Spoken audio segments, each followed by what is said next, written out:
4 दीस पयलीं IPBH म्हणजे institute of psychiatric and human behaviour हांगा जो UDC क्लार्क आशिल्लो प्रतीक गांवस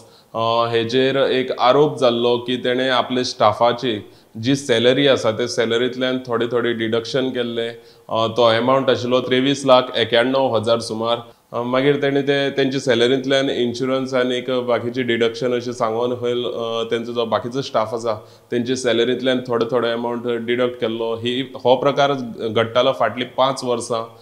2020तल्यान 2024 पर्यंत हो प्रकार घडलो मागीर जेन्ना तेंच्या स्टाफाक जेन्ना एक असो संशय जालो आनी तेणी इंटरनल इन्व्हेस्टिगेशन केलें तेन्ना खंय तरी अशें तांकां सांपडलें आनी तेणी ती कंप्लेन केली मागीर तो UDC जो स्टाफ आसा ताका सस्पेंड केल्लो काल जेन्ना पुलीस कंप्लेन जाली तेन्ना तेणें स्वता मान्य केलें की आपल्यान हो जो फ्रॉड आसा तो आपल्यान केल्लो आसा मागीर ताका आतां अरेस्ट केल्लो आसा अश्योच बातम्यो पळयत रावात गोमंतक TV खातीर कॅमेरामॅन नितीन बरोबर गौरेश गांवकर।